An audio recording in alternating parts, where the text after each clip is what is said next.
O índice de empregos na indústria fluminense cresceu 19% entre 2006 e 2009. Esses dados são da 4ª edição da série Retratos Regionais, cartilhas publicadas pela Firjan com um panorama de todas as regiões do estado. O Rio em Foco está começando.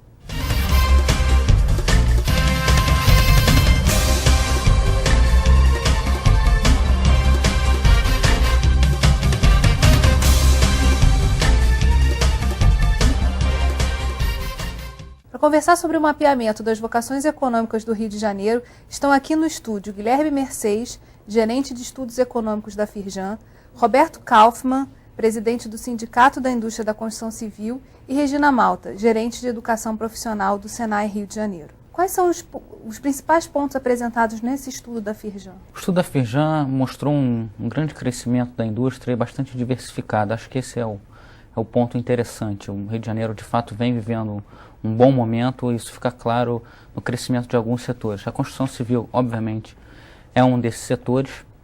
Nos últimos 10 anos, a construção civil praticamente dobrou de tamanho no estado do Rio de Janeiro. Nós temos setores também importantes na esteira da indústria do petróleo, que também avançou bastante, mas temos, por exemplo, o polo siderúrgico e automotivo do sul do estado, que vem se consolidando como um dos principais polos do Brasil nessas duas indústrias. E temos também o setor de metal mecânica, que é um setor que vem avançando muito no estado nos últimos anos, tanto na esteira do crescimento da indústria do petróleo como um todo, como da indústria automotiva e naval, que foi uma das indústrias que mais cresceu no Rio de Janeiro. Na última década aí nós registramos uma indústria naval 7 vezes maior do que no início dos anos 2000, ou seja, a indústria realmente naval voltou a aparecer no Rio de Janeiro, passou uma fase bastante em baixa e agora ressurge aí, aparece como grande empregadora do estado. Mais de 25 mil novos empregados aí nos últimos anos. De que forma essas informações são usadas estrategicamente pela Firjan e pelas empresas? A ideia das cartilhas é exatamente direcionar o desenvolvimento e mostrar quais são os potenciais do estado por indústria e por região. Esse é que é o importante. Quando a gente olha para o estado do Rio de Janeiro, é importante entender as diferenças regionais e quais as particularidades para que a gente possa, sim, fazer um desenvolvimento focado e sustentável para os próximos anos. Pegando essa questão das regiões e do crescimento da construção civil, ele nesse estudo aparece que está muito concentrado na região metropolitana. Como está sendo o crescimento da construção civil em outras regiões do estado? De fato, a região metropolitana é que tem mais crescido. Mas acontece que com a introdução do programa Minha Casa Minha Vida, está havendo um aumento de construções justamente no interior. Porque as prefeituras têm áreas e têm terrenos e existe uma demanda muito grande por habitações para a população de baixa renda. E então, nós acreditamos que a partir desse ano já haja um crescimento bem significativo no interior. E aí, focado em alguma região específica ou no estado como um todo? Não, no estado como um todo. Esses dados, eles aparecem com bastante clareza no estudo, quando a gente olha que a construção civil, ela cresce com intensidade em todas as regiões. Quando você olha para todas as regiões do estado, por exemplo, Itaboraí, na região leste, tem crescido muito a construção civil e a demanda é grande também. A região sul também a gente observa um crescimento interessante. Muito alavancado por esses desenvolvimentos regionais, por Certamente, esses essas polos. alavancas, esses vetores regionais que nós temos, e a construção civil tem sim mostrado um crescimento em todas as regiões. É um crescimento bastante disseminado, apesar de, obviamente, a chamada construção leve para habitação, puxar bastante, tanto na região metropolitana da cidade, como em Niterói, por exemplo, que é um grande polo habitacional do estado. Regina, o maior problema quando a gente fala de crescimento econômico é a formação de mão de obra especializada para atuar nesse mercado que está crescendo aí pujante. Como o Senai tem trabalhado com essas demandas de mão de obra? Com certeza, um desafio bom, porque, na verdade, nós estamos num momento muito importante, né, da economia do país, e em especial do Rio de Janeiro, e nós temos realmente feito um movimento de expansão bastante grande da nossa oferta formativa, né? Vocês sabem que o Senai atua tanto naquilo que diz respeito à formação de profissionais para a entrada no mercado de trabalho, como também em cursos de aperfeiçoamento, ou seja, levando também atualização profissional para os trabalhadores já empregados, é uma significativa atuação também do Senai. Então, nos últimos anos, e a nossa projeção é continuamente nesse sentido, né, de realmente aumentar significativamente o volume de formação voltada para a entrada no mercado de trabalho. Então, Se a gente comparar de 2005 para 2010, a gente já dobrou e espera dobrar para 2014, né? Alcançando aí cerca de 100 mil matrículas só em cursos de formação para os vários segmentos, né? Isso envolve a aprendizagem, que é o programa para jovens, né? Aquele programa regulamentado por lei, né? Que prevê realmente a contratação pela empresa e o curso no Senai, isso de 14 a 24 anos, a qualificação para adultos e também cursos técnicos. Na verdade, nós estamos num momento interessante porque, ao mesmo tempo que a gente tem que se preparar, né, para uma demanda maior de profissionais de nível técnico, que certamente vai ocorrer, né, passada essa fase de implantação dos empreendimentos, nós também temos que dar conta da demanda atual de profissionais com qualificações mais básicas para atuar nesse grande período de construção, né, que nós estamos vivendo, tanto em termos de infraestrutura como dos grandes empreendimentos, empresas chegando. Então, é um desafio duplo, né, que nós estamos fazendo um crescimento de cerca de 30% ao ano, né, tentando aí dar conta desse crescimento e dentro dessa perspectiva de mais ênfase nos cursos formativos, dada a demanda de profissionais novos, né, no mercado de trabalho. Então, estamos encaminhando muito numa estratégia de estágio, né? Nós, recentemente, temos discutido a possibilidade também de trabalhar o estágio, não só estágio para curso técnico, onde ele é regulamentar, se for previsto no curso, ele é obrigatório, mas é onde tradicionalmente se aplica mais a questão do estágio, mas também nos cursos de qualificação, de forma a favorecer também essa entrada no mercado de trabalho. Porque, veja bem, o que a gente tem de sinalização é que a falta de profissionais, a gente sabe que o crescimento é grande, portanto exige do país, né, de todas as instituições, um esforço muito grande, mas também há a questão da falta de experiência, né? Então, a questão do estágio também pode ser uma boa passagem para que a gente possa criar também uma possibilidade de entrada no emprego e de aproveitamento posterior, né?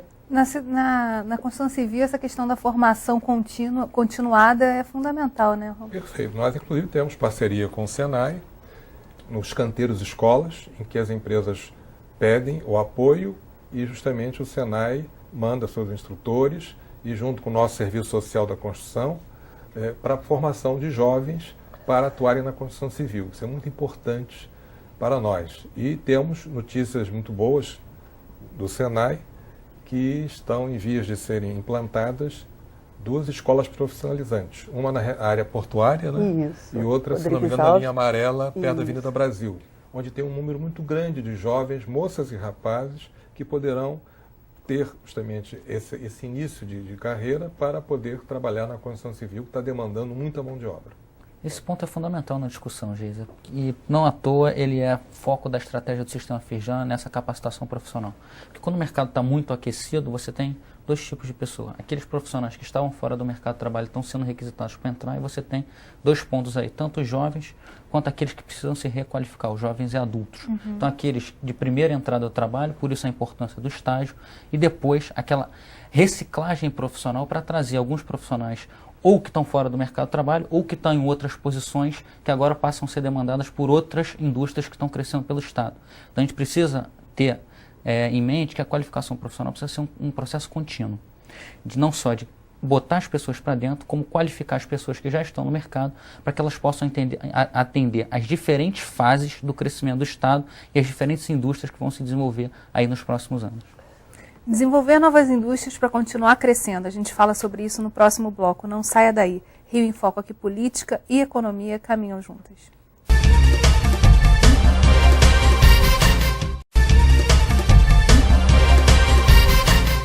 O crescimento do Estado hoje tem como base a indústria extrativista do petróleo e gás, seguida pelas indústrias de transformação e construção civil.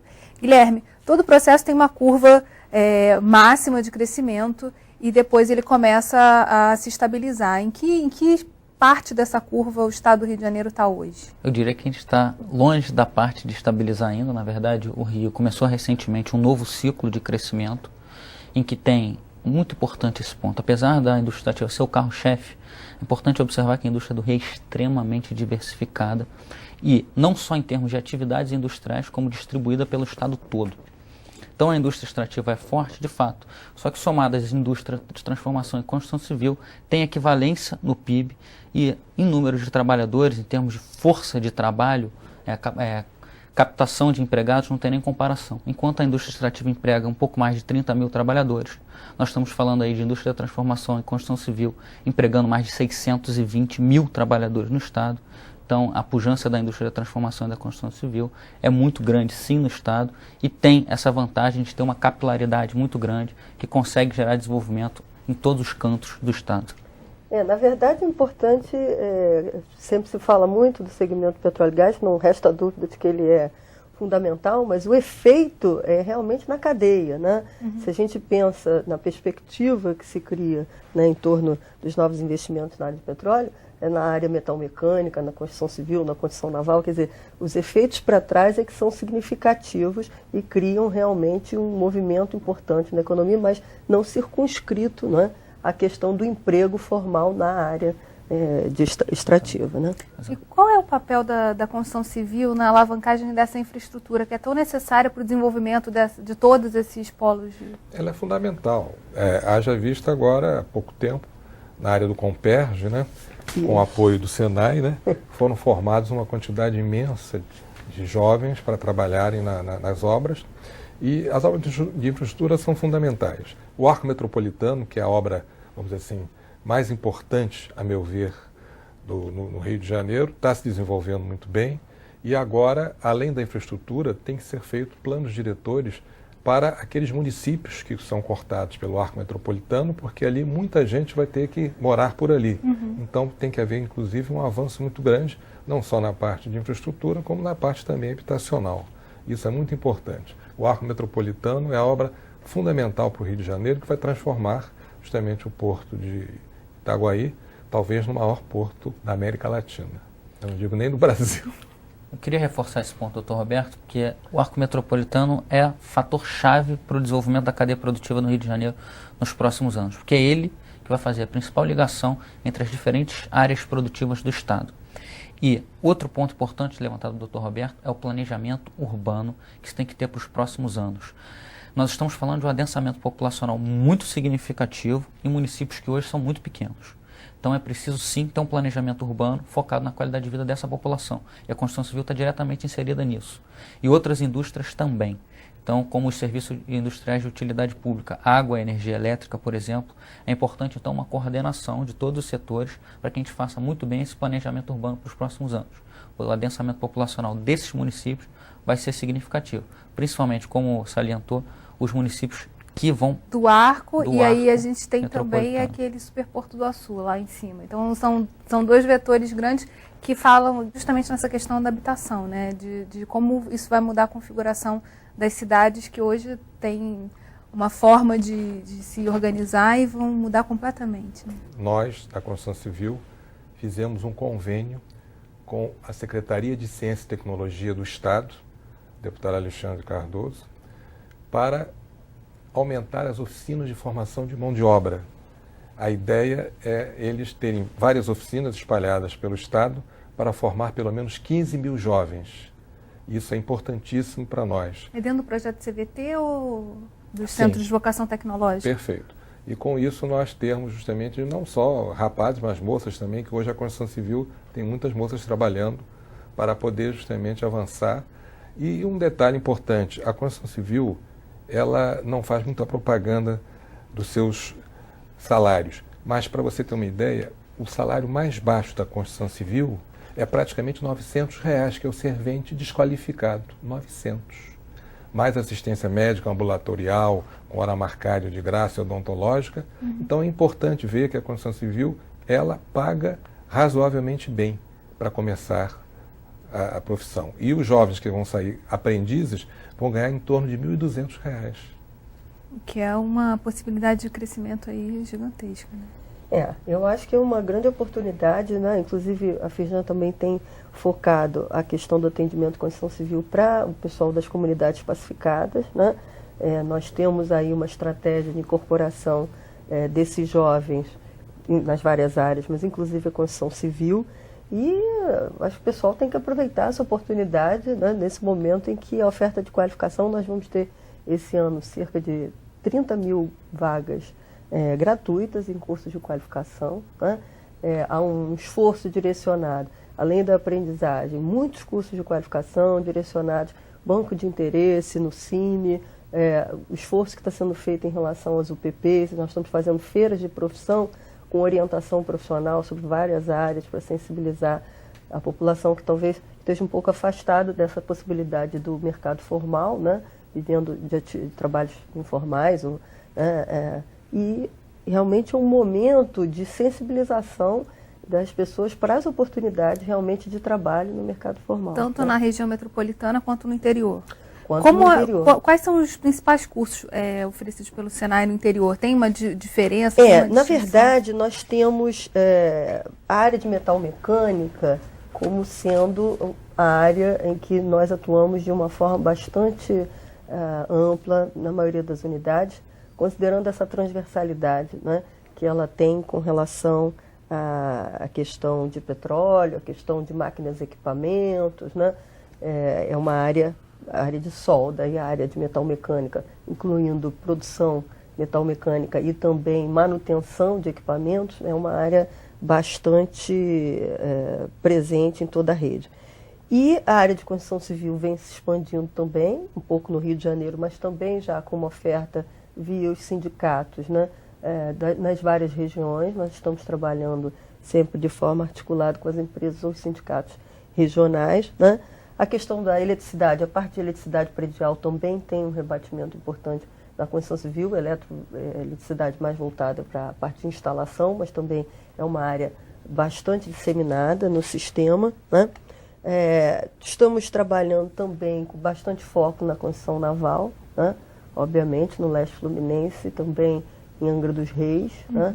Expandindo as nossas escolas, né? É importante a gente dizer isso, né? Nós inauguramos a Escola de Macaé, uma escola em Angra dos Reis, uma escola em Jacarepaguá, uma escola recente em Itaguaí, já em parceria com a CSA. Nós participamos de todo o processo de formação dos trabalhadores para a implantação da empresa siderúrgica, né? E agora temos uma escola em parceria. Então, realmente, a perspectiva... Vamos expandir a escola de Volta Redonda, vamos expandir a escola de Barra Mansa, vamos expandir agora a perspectiva de criar outra escola em Itaboraí.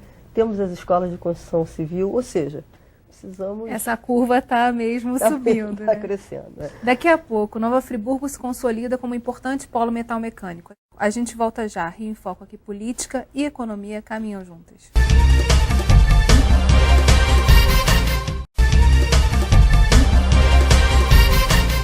O mapeamento mostra que a cidade de Nova Friburgo, além do setor têxtil, está se consolidando como importante polo metalmecânico. Guilherme, a gente teve no início do ano aí as enchentes, os desastres ambientais impactando bastante não só a Friburgo como a região serrana. O que está acontecendo nesse momento? Como é que a Firjan tem atuado e como é que esses dados estão se mostrando a partir desse desastre? Nova Friburgo é uma das cidades, se não a cidade mais industrial do estado do Rio de Janeiro. Nós temos duas grandes indústrias. A metalmecânica, quase um quinto dos cadeados e fechaduras, é produzido em Nova Friburgo do Brasil. E o polo de moda íntima também, que também é o maior polo de moda íntima do Brasil como um todo. As chuvas, de fato, devastaram as cidades. Foi noticiado não só no Brasil, como no mundo todo. E por isso o Sistema Firjan fez uma ação muito efetiva, muito forte nesse sentido. Logo depois das chuvas, nós tivemos diversas reuniões tentando não só planejar quais seriam as ações necessárias para a reação, como para planejar a cidade para os próximos tempos. E agora em abril nós tivemos os primeiros resultados positivos desse esforço. As demissões, obviamente, no primeiro trimestre foram muito fortes, a chuva faliu muitas empresas, e agora em abril nós tivemos agora um dado muito interessante, as empresas voltaram a contratar. E esse mês de abril de 2011 foi o terceiro melhor mês para a cidade de Nova Friburgo desde 1995.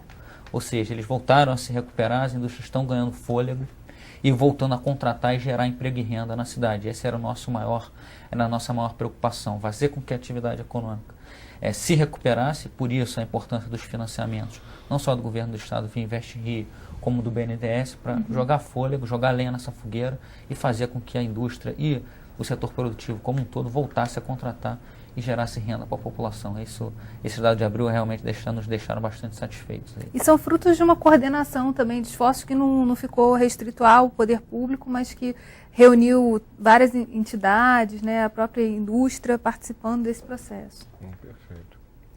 Essa parceria foi fundamental, né? No início, primeiro para a gente quantificar quais tinham sido esses estragos, aí fizemos uma pesquisa logo na semana seguinte, os estragos chegaram a mais de 150 milhões de reais. E posteriormente essa articulação com o poder público foi chave para a gente conseguir retomar a cidade, e eu acho que esse tem sido o grande trunfo do Rio de Janeiro para essa recuperação. A aliança do poder público nos seus 3 níveis e a aliança do poder público com o setor privado e a população. Certamente eu chamaria esse como o grande vetor do estado do Rio de Janeiro nessa nova fase. A aliança do sistema privado com o sistema público é o nosso grande vetor. E na questão dos Os cursos? esforços, né, tem que ser conjunto. Realmente os desafios são muito grandes. A nossa escola de Friburgo está recentemente atualizada tecnicamente, tecnologicamente. Né? Nós fizemos um investimento que já vinha sendo planejado, mas que agora, né, ganhou aí digamos, o estímulo, né, desse período de reconstrução.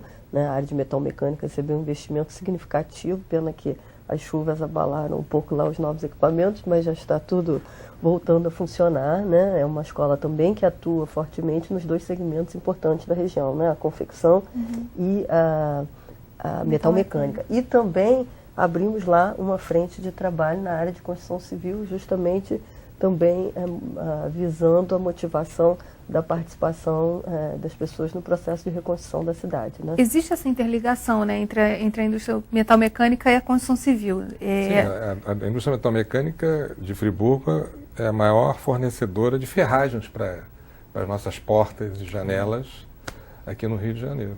E com a questão dos desastres, houve algum movimento de maior divulgação, de vamos comprar mais das indústrias? Teve algum movimento compensatório ou não precisou? Não precisou não, que a gente já compra muito deles, né?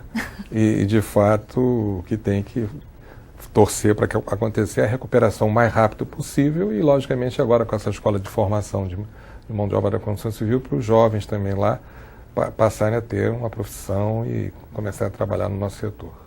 O meio ambiente acaba trazendo novos desafios também para esse crescimento, né? A gente sabe que o limite é o que a gente faz também no planejamento, na organização das cidades com o meio ambiente, como se convive com isso. A construção civil fica mais atenta a partir desse momento. Né? Nós estamos também bastante interessados em inovações tecnológicas, porque de fato é uma forma de não depender de tanta mão de obra artesanal, né?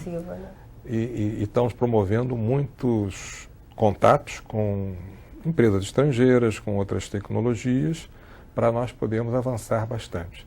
Inclusive, a construção em aço, hoje em dia, está avançando muito, porque nós estamos muito acostumados com o tijolo e com o concreto, mas a construção em aço também, hoje em dia, é um fato e pode ser também em inovações tecnológicas para poder agilizar bastante e reduzir o número de pessoas nos canteiros de obra.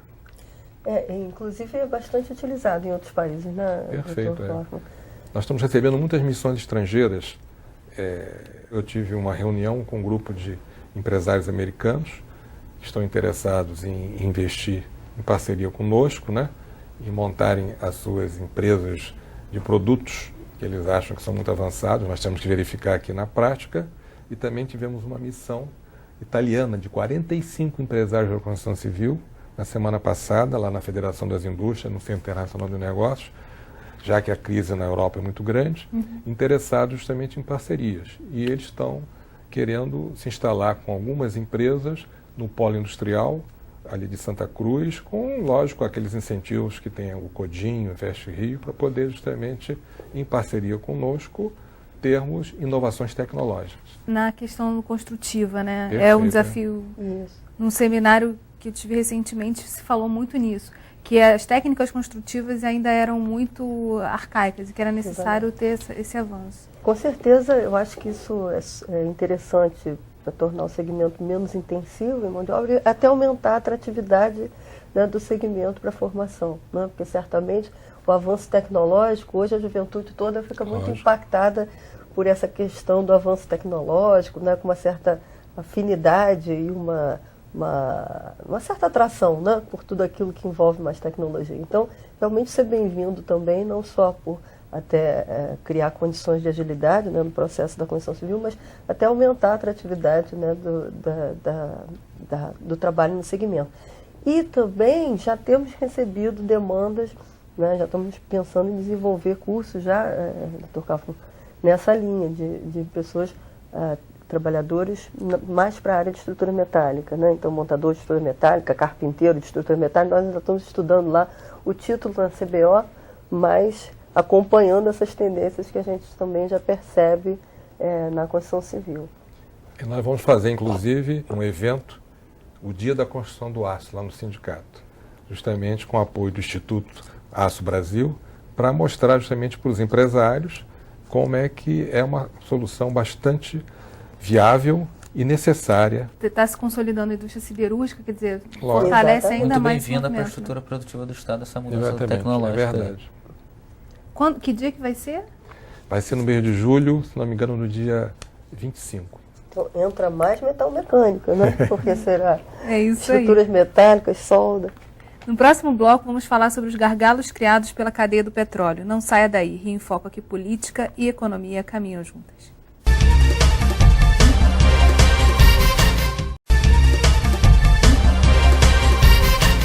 Podemos dizer que o petróleo hoje é carro-chefe da economia fluminense.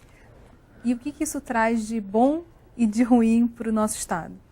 Eu diria que só traz coisas boas. É natural e até saudável em todo o país ou localidade que tem uma grande atividade extrativa, que se tenha preocupação que não se desenvolva só ela, que faça com que as outras atividades percam força. Isso a gente vê ao redor do mundo em diversas ocasiões. A doença holandesa é a mais conhecida no caso. No caso do Rio de Janeiro é natural, porque 85% do petróleo extraído no Brasil é extraído no estado do Rio de Janeiro. Então essa é uma preocupação natural. No Rio de Janeiro não vejo problemas. Como havia falado, nós temos uma estrutura produtiva muito diversificada. A estrutura produtiva do Rio de Janeiro envolve diversas indústrias muito fortes. Por que eu vejo pelo lado bom? Na verdade, a gente tem a grande oportunidade de aproveitar esse grande crescimento da indústria extrativa para desenvolver a sua cadeia e outras indústrias. O setor automotivo, o setor metal mecânico, o setor naval, toda uma cadeia produtiva que tende a se alavancar e sustentar nos próximos anos. Mas não é uma economia ainda muito calcada, que a gente chama de economia do século XX, quer dizer, tem outras economias, a economia criativa, outras saídas aí também para a diversificação dessa economia um pouco ainda mais. E levando em consideração uma vocação que é do Estado do Rio também, né? Na verdade, essa já é uma vocação do Rio de Janeiro. O Rio é, segundo o estudo do Sistema Firjan Pioneiro, o centro do Brasil em termos de indústria criativa. Aqui estão concentradas as grandes empresas da indústria criativa. Nós estamos falando de televisão, criação de teatro, o centro cultural do Brasil é o Rio de Janeiro. Então a indústria criativa é uma indústria que tem avançado muito no Estado e esse estudo tem sido referência não só para o governo federal, agora com a Secretaria da Indústria Criativa. Então esse é um ponto a avançar sim. Não vejo, de forma nenhuma... Não são excludentes, mas podem ser... Sim, podem ser os dois se desenvolver, sim. Eu acho que a economia do Rio está avançando, sim, e já está caminhando numa esteira de uma indústria do século XXI. O exemplo dado pelo Dr. Roberto de essa grande evolução na construção civil é um dos exemplos. Então, esse olhar para a inovação, para a organização do sistema, quer dizer, para essa maior interferência também no plano urbano, para as pessoas sentirem de fato as melhorias. Na verdade, o avanço tecnológico, né, é uma questão transversal que impacta aí uma série de discussões, né? À medida em que você está pensando avanço tecnológico na indústria, você está pensando avanço em tecnologia da informação, avanço nos setores criativos. Quer dizer, eu não vejo propriamente uma incompatibilidade. Na verdade, é uma grande oportunidade. Nós temos ainda um grande volume de pessoas no estado do Rio de Janeiro no trabalho informal. Então, o crescimento diversificado nas várias áreas é mais do que bem-vindo, né? E, na verdade, eu costumo até dizer que o Rio de Janeiro, certamente, eu acho que pelo menos nos próximos anos, vai acumular essa dupla vocação. Quer dizer, a questão de uma indústria do século XX, sim, mais modernizada, e a sociedade do conhecimento avançando aí com toda a questão digital, né? Os investimentos, né, a atração de investimentos para o Brasil, dado, né, o significativo mercado que ele significa, são inevitáveis, né? As sociedades que estão mais avançadas nessa questão da sociedade digital, do conhecimento, tendem a exportar, digamos assim, né, a sua base mais pesada, né? Mas isso é uma grande oportunidade, né? E o Senai nós estamos já atuando, né, na indústria criativa, estamos começando já a atuar já havíamos atuando na área de design, na área de confecção, de moda, mas vamos atuar também na indústria audiovisual. E veja bem que as competências desenvolvidas no Senai, na parte técnica, tecnológica, softwares, etc., aplicados à indústria, também vão, de certa forma, ser aí um know-how que a instituição vai poder oferecer voltado para a área criativa, obviamente com foco na questão tecnológica, porque nós não vamos entrar aí na visão mais da própria concepção, mas estamos formando já eletricistas audiovisuais, editores, né? E aí realmente a gente busca uma sinergia importante de desenvolvimento de todos os setores. A gente está caminhando já para o fim do programa e é legal, a gente falou muito dessa fase otimista e de crescimento que estamos vivendo. Mas era importante falar um pouco do papel de cada um nesse processo de desenvolvimento. Quer dizer, de que forma o Poder Legislativo pode atuar de maneira mais forte, dando base para que esse crescimento de fato se consolide, o Poder Executivo. Falar um pouco do poder público nesse quadro de desenvolvimento. Eu acho que nós já tocamos num ponto muito importante que o setor público vai ser fundamental. Planejamento urbano, não só do Estado, como das cidades como um todo. Outro ponto muito importante nesse desenvolvimento, nessas perspectivas para o Estado do Rio de Janeiro, é a questão tributária. Hoje a questão tributária no Rio de Janeiro ainda é bastante complexa. Nós temos a vigência do Fundo Estadual de Combate à Pobreza, que dá 5% de adicional para energia e telecomunicações, que estão na base da estrutura produtiva, tanto da indústria como de todos os setores, e mais 1% que ele dá para o restante dos setores. Então, eu acho que a questão tributária é fundamental e o planejamento urbano para que o poder público possa, sim, criar as condições para o desenvolvimento do setor privado e para que esse desenvolvimento chegue à população do Estado. Isso eu acho que são dois pontos muito fundamentais. Nós tivemos avanços notáveis aqui no Rio de Janeiro. No município do Rio de Janeiro, que é exemplo para o país inteiro, nós conseguimos acelerar as aprovações de projetos. O projeto levava, às vezes, um ano para ser aprovado. Hoje em dia, em 60 dias, ele já está em condições de ser aprovado. Temos também a questão tributária, que nós queremos que ela seja expandida para todos os tipos de empreendimentos. A questão tributária é importante, a questão dos impostos, a questão da transmissão, enfim, para que nós possamos ter realmente uma economia para a população ter acesso e não ficar penalizada, às vezes, por uma tributação injusta. E como ele disse, na realidade, nós ainda temos, com os materiais de construção, um certo problema sério nos impostos, que acredito que a médio prazo seja resolvido. Qual o problema específico? É a questão do imposto de circulação de materiais. Esse daí realmente ele nos coloca, às vezes, em desvantagem comprar um produto que fabricado no Rio é mais barato você, às vezes, comprar um produto fora e trazer para aqui. Quer dizer, isso aí, de fato, causa um certo problema, né? Eu não vou dizer que produtos são, mas apenas estou dizendo que existem esses casos. Em relação à questão da educação?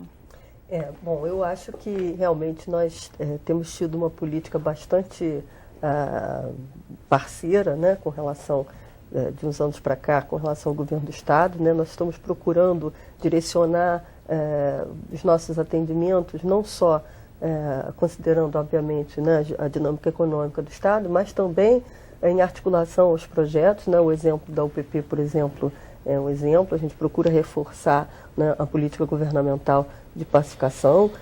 Tivemos uma série de outros projetos, por exemplo, o convênio de segurança, em que a gente também favoreceu filhos dos profissionais da área de segurança. Ou seja, nós estamos em plena articulação permanente com o governo do Estado no sentido de alinhamentos que possam favorecer, né, resultados melhores. E temos atuado também no sentido de nos aproximarmos da rede governamental de oferta de educação profissional, no sentido de estabelecer possibilidades de parceria ou de esforços, complementariedade, né, de complementariedade nas regiões. Né? Isso é uma coisa que eu acho que vem avançando e deve avançar cada vez mais, no sentido que a gente possa otimizar realmente a rede, buscando focos diferenciados, quando for o caso, ou reforçar determinado foco na região. Na escola da CSA é isso, né? O segundo grau com direcionamento para o ensino, não é um ensino técnico só por si só e nem o ensino... Não, na verdade nós já temos uma política, por exemplo,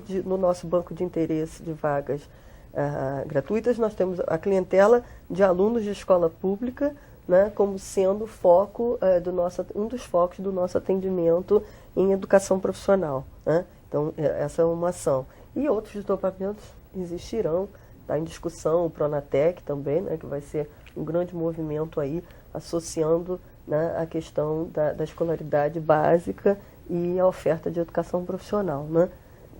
Temos um bom desafio e boas perspectivas pela frente. Bem, a gente já está chegando ao fim do programa. Obrigada, Dr. Kaufmann, obrigada, Regina, obrigada, Guilherme, e a você que ficou com a gente até agora. O Rio em Foco é o programa do Fórum Permanente de Desenvolvimento Estratégico do Estado. Para acompanhar os nossos debates, acesse a nossa página na internet ou as nossas redes sociais. Você também pode assistir esse programa no site www.rioemfoco.rj.gov.br e pelo www.tvalerj.tv. TV Alerj, o canal do povo fluminense. Até a próxima.